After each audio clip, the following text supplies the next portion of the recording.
ancestor, le dernier ancêtre commun universel, dont descendent tous les êtres vivants. C'est donc ton arrière, arrière, arrière fois 1000 milliards grand-père, si tu veux. Ou grand-mère, plutôt. Mais pour comprendre comment ton ancêtre aussi lointain a pu apparaître, il faut retourner encore plus loin, bien avant ce Lucas, à une époque où la Terre ne connaissait encore aucune forme de vie. Alors, détends-toi et écoute ma voix. Écoute ma voix. Grâce à l'ASMR, tu vas tout retenir.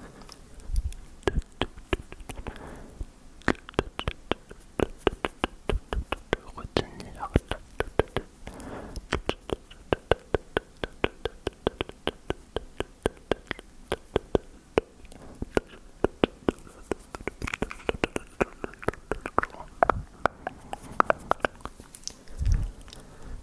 Nous voici entre 4,1 et 3,8 milliards d'années dans le passé. La planète possède déjà de vastes océans.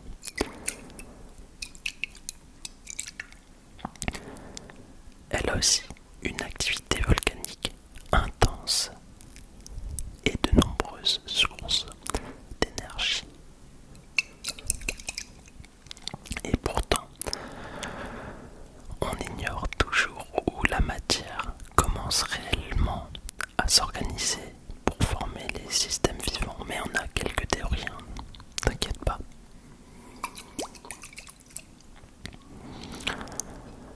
Le premier problème en fait, c'est que les molécules utiles à la vie sont trop dispersées dans l'océan. En gros, c'est comme si tu versais quelques gouttes de sirop dans une immense piscine. Les gouttes se diluent tellement qu'elles ne peuvent plus se rencontrer, ou presque plus, hein. C'est quasiment impossible, hein, sauf avec énormément de chance.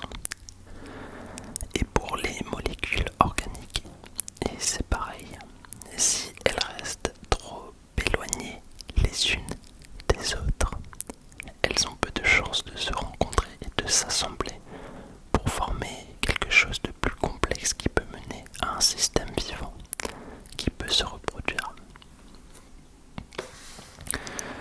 Il faut donc trouver des endroits où elles peuvent se concentrer en plus grand nombre dans un plus petit espace.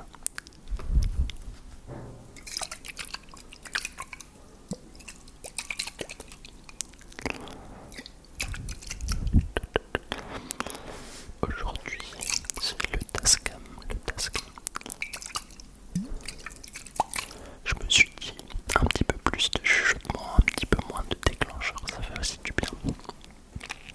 Enfin bref, l'un des scénarios nous conduit au fond des océans, près des sources hydrothermales, là où l'eau s'infiltre dans les fissures de la croûte terrestre. Dans ces fissures, l'eau se réchauffe au contact des roches, puis elle ressort rechargée en hydrogène, en minéraux et en différents composés chimiques. En fait, dans ces fissures-là, dans la roche, il y a des petites cavités qui peuvent agir comme des compartiments naturels, tu vois. En fait, ces cavités elles retiennent les molécules et elles les empêchent de se perdre dans l'immensité de l'océan. Et effectivement, c'est une des théories.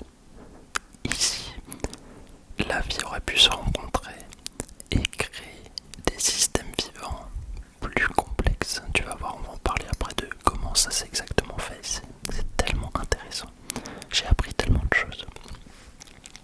Et je vous mettrai les sources bien sûr en description que j'ai utilisées.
des mares, comme des flaques si tu veux, des grosses flaques, mais qui sont très peu profondes et qui se remplissent avec la pluie par exemple. Puis elles chauffent sous le soleil et finalement elles s'évaporent. Et lorsque l'eau disparaît, les molécules qu'elles contiennent se retrouvent concentrées dans un espace de plus en plus réduit. Elles peuvent alors se rapprocher et s'assembler en chaînes plus longues. Puis la pluie revient, la mare se remplit de nouveau avant de sécher une nouvelle fois. Et en fait, cette succession de périodes aurait pu expliquer une transformation de ces petits bassins en genre de laboratoire naturel. Donc c'est potentiellement comme ça que la vie est apparue. Et la dernière théorie,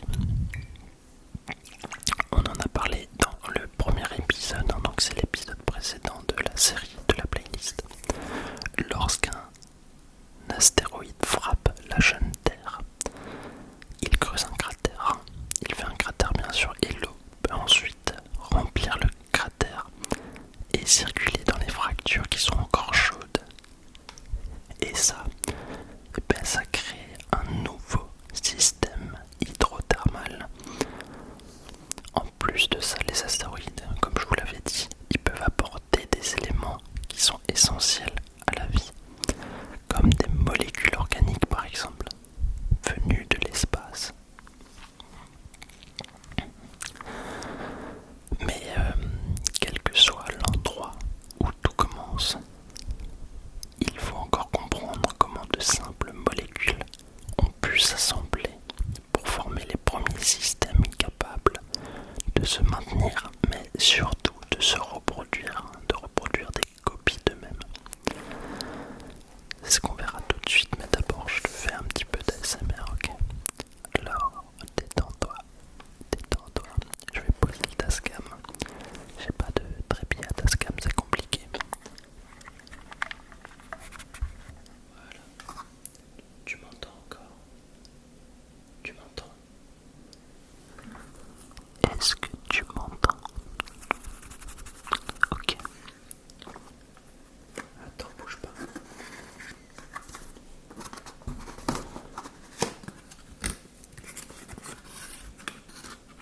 Ça, je sais que t'aimes ce déclencheur.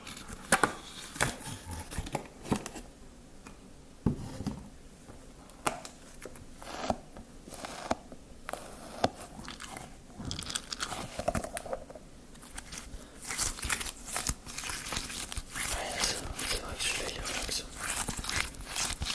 Il est super relaxant celui-là.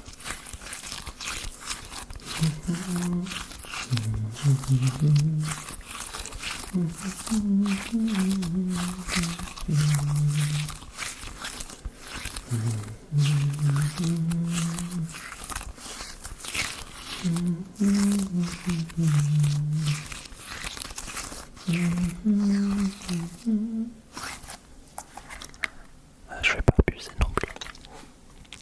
J'adore cette musique. Enfin bref. Alors c'est vrai que je voulais revenir sur un point. On parle souvent de molécules organiques, mais on ne sait pas forcément ce que c'est. En fait, organique ne veut pas forcément dire vivant. Il faut faire attention. En chimie, une molécule organique, c'est simplement une molécule construite autour du carbone, donc souvent associée à de l'hydrogène, mais aussi à d'autres éléments comme l'oxygène ou l'azote. Donc on peut trouver des molécules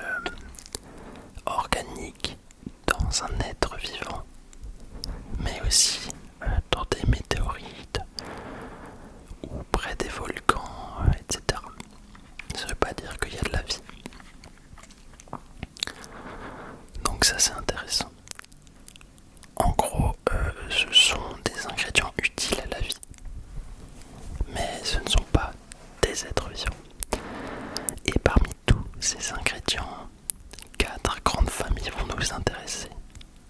Il y a d'abord les acides aminés. On peut les imaginer comme de toutes petites pièces qui, une fois assemblées, permettent plus tard de fabriquer des protéines. Les protéines, c'est intéressant avec l'ADN. On en parlera plus tard. Donc ça, ce sont les acides aminés. Acides aminés, protéines, c'est simple à retenir. Ensuite, il y a les nucléotides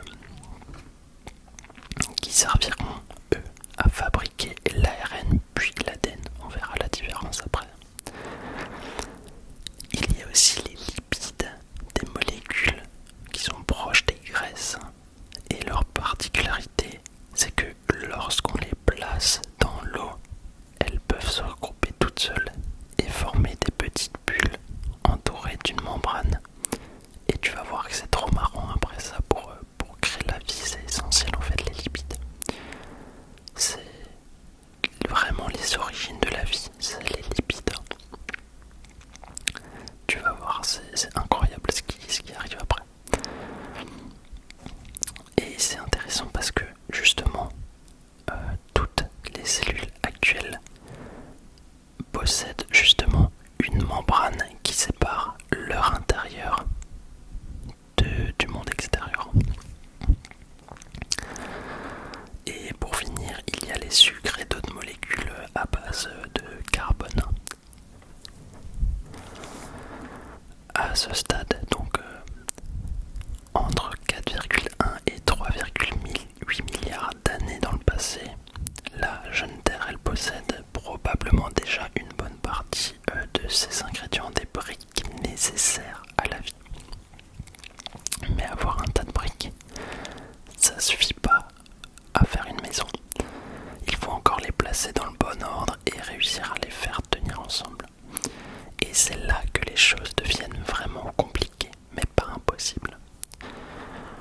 Pour se rapprocher de la vie, les petites molécules doivent s'assembler en chaînes plus longues. Au sens strict, elles se lient chimiquement entre elles, donc elles s'éliminent comme si elles fusionnaient, tu vois, elles se collent. Et en fait, ces chaînes, elles doivent rester suffisamment stables pour ne pas se détruire immédiatement, tout en étant assez souples pour pouvoir se modifier et évoluer. Et tout ça, on en arrive aux lipides, hein. C'est possible grâce aux lipides.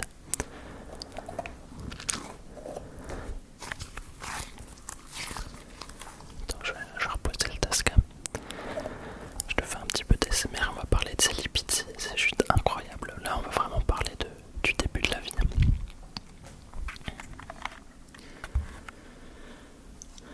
Tu m'entends encore? Ouais.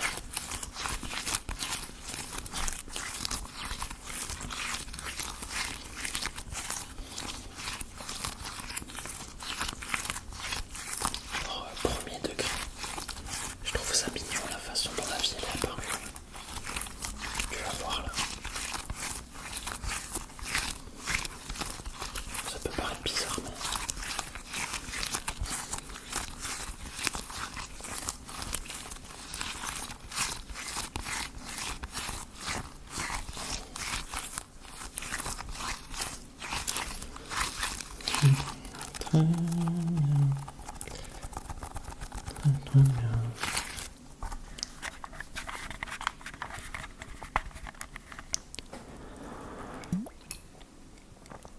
Certains lipides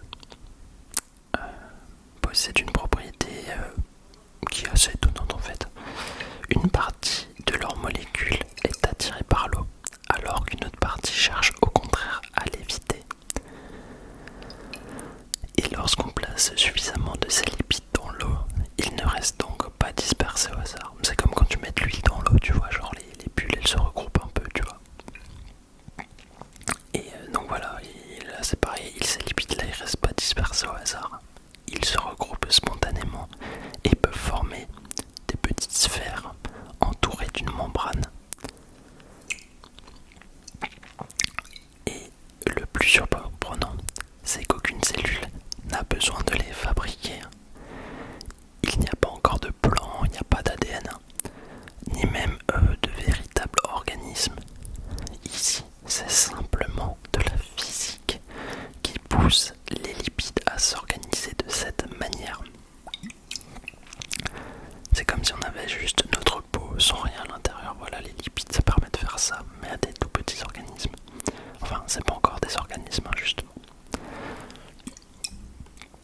Et ces petites bulles là, faites en lipides, elles peuvent ensuite enfermer ce qui se trouve autour d'elles, tu vois. Des molécules organiques, des minéraux et même des petites chaînes moléculaires, etc. On appelle souvent ces structures des protocellules. Des protocellules. En fait, on a mis proto devant le mot parce que c'est un mot issu du grec ancien qui veut dire premier, le premier ou antérieur, ce qui s'est passé avant. Par contre, une protocellule n'est pas forcément vivante. Elle ne mange pas, elle ne pense pas et elle ne se reproduit pas comme une bactérie. Mais par contre, elle possède déjà quelque chose d'essentiel à la vie. C'est un intérieur séparé de l'extérieur par une membrane construite grâce aux lipides. Ça, c'est le point le plus important. Parce que cette simple frontière, elle change énormément de choses. Dans l'océan, les molécules peuvent être emportées dans toutes les directions et se perdre les unes des autres. Et comme on l'a vu dans le premier chapitre de cette vidéo, ça c'est problématique.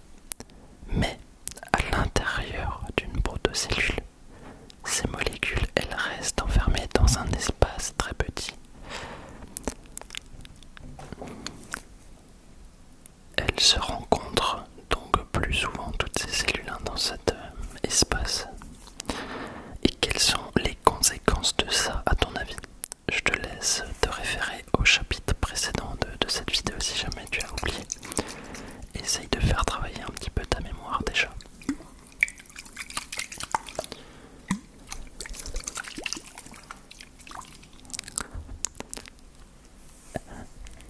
Exactement, ça augmente les chances qu'elles réagissent ensemble et qu'elles créent des systèmes. En fait, ces petites structures, elles peuvent grossir. Je parle des structures là, donc la membrane si tu veux. Elle peut grossir en rencontrant de nouveaux lipides. Et en fait, elles les incorporent à leur membrane. Cette fameuse bulle, elle devient alors plus grande. Elle se déforme, elle peut même finir par se séparer en deux sous l'effet des mouvements de l'eau ou des variations de température par exemple. Et ça ressemble fortement à de la reproduction, sauf que ce n'est pas comme de la reproduction, parce que la protocellule ne construit pas volontairement une copie d'elle-même. Et les deux nouvelles bulles ne reçoivent pas forcément le même contenu. Donc les cellules à l'intérieur se rencontrent et se lient chimiquement, réagissent chimiquement ensemble. Mais même si la cellule se divise, enfin la membrane se divise, ben voilà, ça reste, ce n'est pas de la reproduction. Mais c'est une étape en plus. Bon, ça suffit toujours pas pour que l'évolution commence réellement. Pour évoluer de génération en génération, ces structures, elles doivent pouvoir conserver une information comme une mémoire. Elles doivent pouvoir aussi copier cette information et la transmettre à celle qui les succède. Et ça, c'est l'ADN, l'ARN et l'ADN. On voit ça dans la partie qui suit. Mais d'abord, un tout petit peu de relaxation. Tout petit peu. Faut que je pose le Tascam.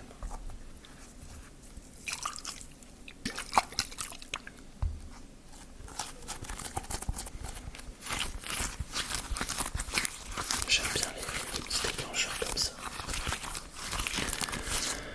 Je trouve ça vraiment sympa.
cellules actuelles, l'ADN conserve les informations nécessaires au fonctionnement du vivant. C'est comme un plan, si tu veux. On peut le comparer à un immense livre de recettes. On va faire une analogie simple avec ça. Les protéines, c'est ce dont je parlais avant, utilisent les instructions contenues dans la recette, donc dans l'ADN, pour construire la cellule. Sauf que l'ADN ne peut pas fonctionner et se copier tout seul.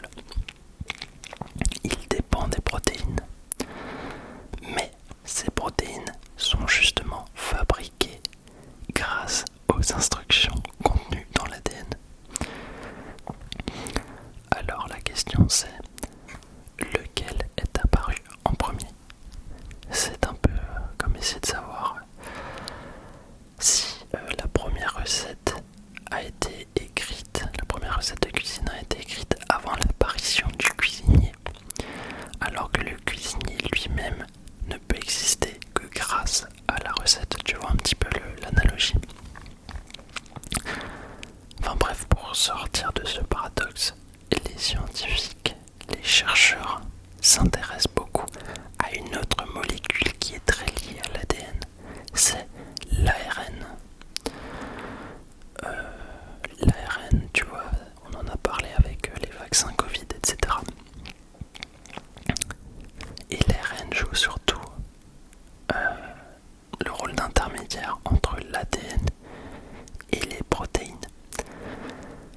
Mais il possède plusieurs propriétés intéressantes. Comme l'ADN, il peut contenir de l'information. Il peut également se plier sur lui-même et prendre des formes complexes. Et certaines molécules d'ARN sont même capables de faciliter des réactions chimiques. Alors que ce rôle, normalement, il est attribué aux protéines. Il est assuré par les protéines, normalement, ce rôle. Donc, ce qui veut dire que l'ARN, pendant un temps, aurait pu remplir plusieurs fonctions à la fois. Conserver une information, participer à certaines réactions et peut-être même aider à produire des copies de lui-même, tu vois. C'est ce qu'on appelle l'hypothèse du monde à ARN. Et cette hypothèse, c'est aujourd'hui l'une des principales pistes étudiées pour expliquer les débuts de la vie. Mais elle ne résout pas encore tout, cette hypothèse. Par exemple, on ignore encore comment les premiers ARN suffisamment longs et suffisamment complexes ont pu apparaître naturellement. Ça, on ne sait pas. En fait, il faut s'imaginer qu'une chaîne d'ARN puisse servir de modèle. Je ne sais pas si c'est clair ce que je suis en train d'expliquer. Mais, en gros, si tu veux, il y a des petites molécules qui viennent se placer le long de cette chaîne d'ARN. Et après, elles s'assemblent pour former une nouvelle chaîne qui lui ressemble. Bon, la copie, elle n'est pas parfaite, tu vois, mais il y a des erreurs qui apparaissent régulièrement. Mais c'est comme ça que ça fonctionne avec l'ARN. Effectivement, la plupart de ces erreurs ne servent à rien et certaines empêchent même complètement la molécule de fonctionner. Mais parfois, il arrive qu'une erreur peut devenir avantageuse. Une chaîne se copie peut-être plus rapidement, par exemple une autre résiste mieux à la chaleur, etc. Et ces différences-là, après, elles sont transmises aux copies suivantes. Je sais pas si tu vois où je veux en venir.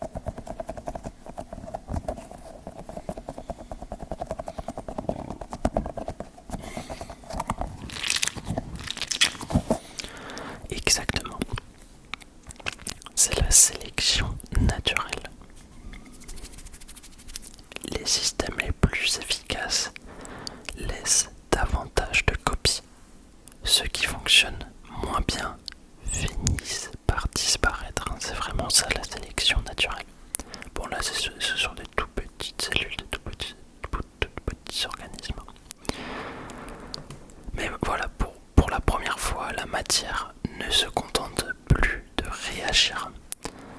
Elle peut progressivement changer et même s'adapter au fil des générations. Et c'est très probablement ici que se situe la frontière entre une chimie très complexe et les premiers systèmes vivants. Pendant des millions d'années, ces premières structures, elles évoluent, mais malheureusement, elles ne laissent derrière elles aucun fossile identifiable.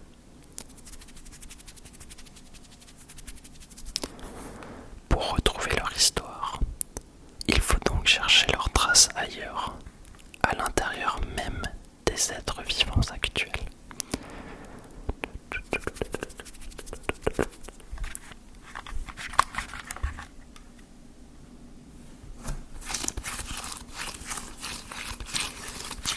Et justement là on va parler de Luca. Luca, Last Universal Common Ancestor. On va parler de ça dans 30 secondes, ok.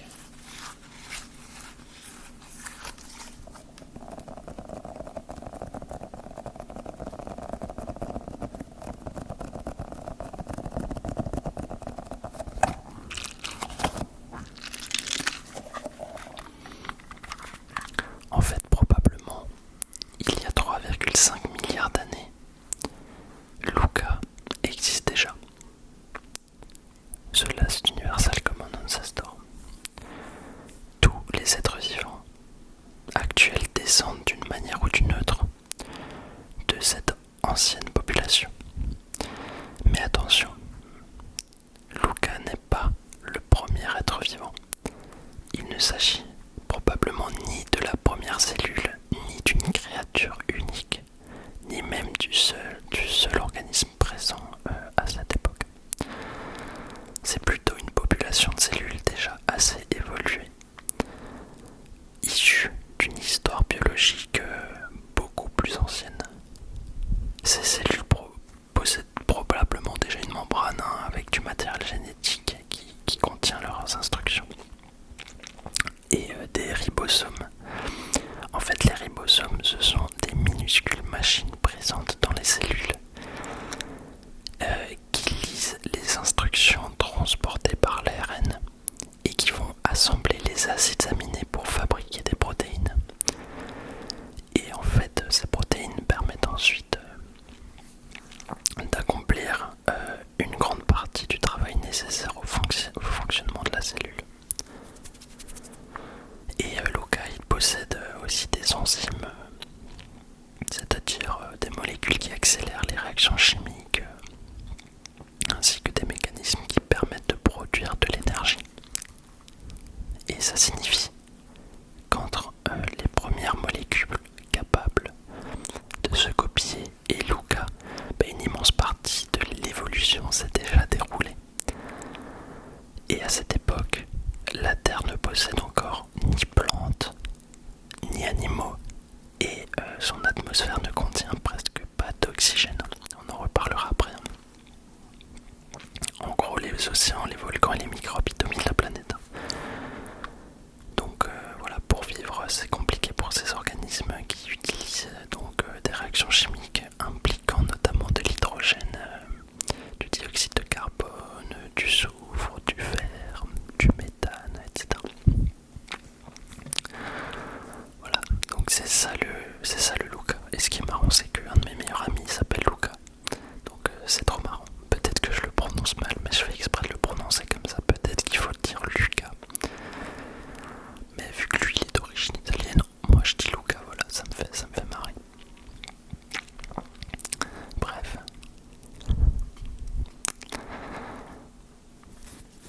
Donc comme je disais, pendant très longtemps, les premières formes de vie tirent probablement leur énergie de réaction chimique.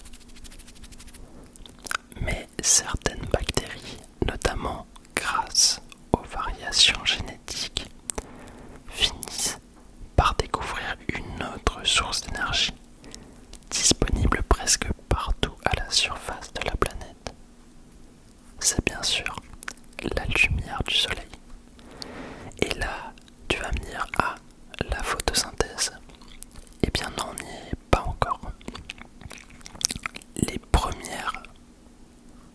hein. Bon, on peut dire que ça ressemble à la photosynthèse, mais c'est pas tout à fait ça. Les premières formes de photosynthèse ne ressemblent pas encore à celles des plantes actuelles. Parce que ces bactéries, elles utilisent la lumière pour fabriquer de la matière organique à partir du carbone présent dans leur environnement. Mais elles n'utilisent pas forcément de l'eau comme nos plantes qu'on connaît. À la place, elles peuvent récupérer des électrons dans d'autres substances comme l'hydrogène ou certains composés qui contiennent du fer, par exemple. Ouais, c'était ça. Et je suis désolé parce que j'ai des mots-clés sur mon ordinateur et parfois j'oublie totalement. Et cette ancienne photosynthèse ne produit pas de dioxygène. Puis probablement il y a plus de 3 milliards d'années, il y a une innovation très importante qui apparaît. Ces minuscules organismes développent un système capable d'utiliser directement de l'eau grâce notamment à l'énergie de la lumière. Ils parviennent à séparer des molécules d'eau pour en récupérer les électrons dont ils ont besoin. Et cette nouvelle réaction libère un nouveau déchet. Je parle bien sûr du dioxygène que nous respirons tous.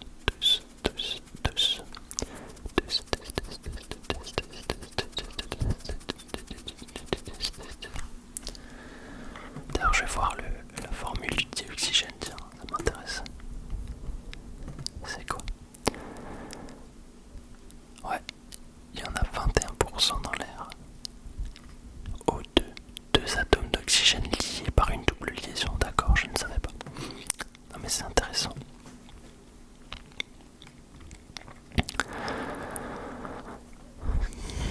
Enfin bref, on parle alors enfin de cyanobactéries, ce sont des cyanobactéries.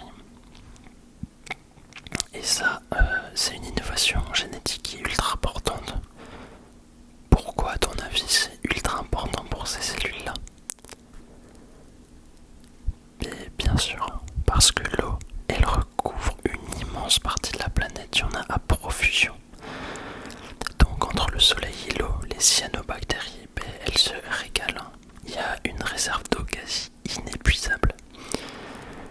Elles se multiplient alors progressivement dans les océans. Elles commencent à rejeter toujours plus de dioxygène. Et les scientifiques parlent carrément d'une révolution biologique.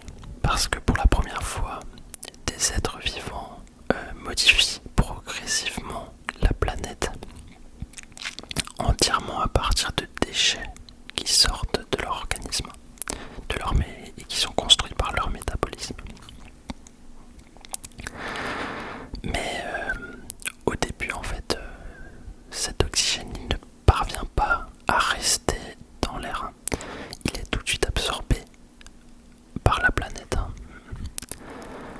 Parce qu'il réagit avec le gaz, il va réagir avec les roches, et il va réagir avec le fer qui est présent un peu partout dans l'océan, qui est dilué dans l'océan. Donc pour faire simple, les réactions chimiques, la Terre absorbe aussi vite l'oxygène que les cyanobactéries ne peuvent en produire. Donc pendant des centaines de millions d'années, la vie produit du dioxygène qui est absorbé. Mais après un certain moment, il y a des réserves d'oxygène qui commencent enfin à se former. Et là, c'est très très intéressant ce qui va se passer juste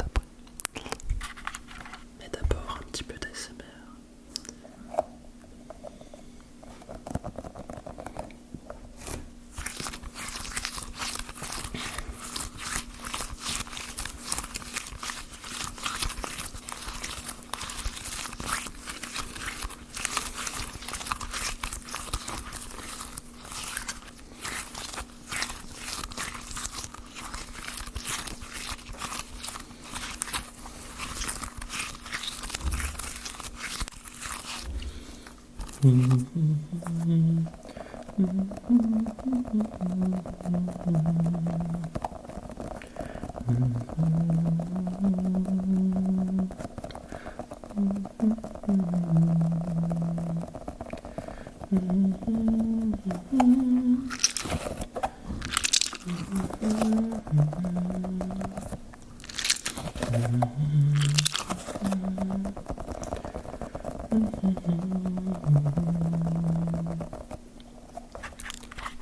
fais vraiment de l'ASMR random là.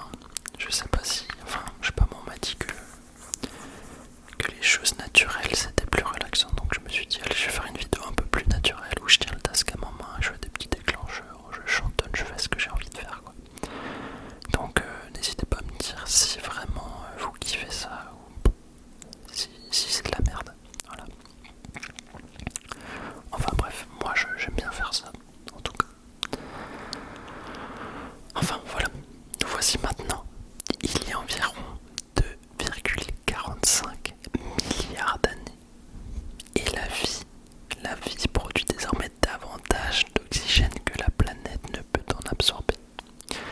Une partie de cet oxygène commence alors à s'accumuler dans l'atmosphère et ça durablement. C'est le début de ce qu'on appelle la grande oxydation. La grande oxydation, c'est très important. C'est un bouleversement qui est généralement situé entre 2,45 et 3,2 milliards d'années. Non, 2,45 et 2,3 milliards d'années, pardon. Mais attention, l'air ne devient pas immédiatement respirable pour autant. La quantité, en tout cas pour nous, la quantité de dioxygène reste encore très faible par rapport à ce qu'on a actuellement, c'est-à-dire 21% si je me souviens bien. Donc pour une grande partie des êtres vivants de cette époque, cette petite quantité ne représente pas grand-chose, mais ça peut même représenter un danger pour ces êtres vivants, parce que ces organismes se sont développés dans un monde presque entièrement privé d'oxygène. Ça me rappelle un peu la pollution. On va devoir nous s'adapter à cette pollution, et c'est ce qu'on est en train de faire. Et ces êtres vivants font pareil avec l'oxygène, ils vont s'adapter. Parce que effectivement ils ne disposent pas nécessairement de mécanismes pour s'en protéger de cet oxygène. Le dioxygène et les molécules très réactives qu'il peut produire attaquent leurs protéines, leurs membranes et d'autres éléments qui sont indispensables à leur bon fonctionnement. Certains organismes disparaissent alors, probablement. Parce que tout ça, effectivement, ce sont des théories, mais bon, c'est quand même des théories qui font consensus, on va dire. En tout cas, il y a des organismes, bien évidemment, qui survivent, sinon on ne serait pas là. Et ils survivent en se réfugiant dans les profondeurs des océans. Certains organismes, en tout cas. Par exemple, dans des sédiments ou dans des environnements où l'oxygène ne pénètre presque pas. Mais il y en a d'autres encore qui survivent en développant progressivement des systèmes capables de neutraliser les effets de l'oxygène. On présente donc parfois cette grande oxydation comme la première grande catastrophe écologique provoquée par des êtres vivants. C'est pour ça que je faisais un petit peu le lapsus avec la catastrophe écologique du réchauffement climatique, parce qu'il est lié aussi à des êtres vivants, à nous. D'ailleurs, je ferai une petite vidéo là-dessus, je pense, pour les membres, parce que je suis comment on dit, flexi végétarien, et j'aimerais devenir à terme vegan. Donc je fais une transition, mais avec des gosses c'est hyper difficile, parce que c'est surtout ma femme qui cuisine, on va dire à 90%, même si moi parfois je fais des bonnes recettes. Mais du coup c'est difficile d'arrêter la viande. Enfin bref, je ferai une vidéo pour les membres. Je sais pas pourquoi je me perds comme ça, mais j'avais besoin d'en parler. Donc l'arrivée de l'oxygène modifie l'atmosphère. Il contribue à faire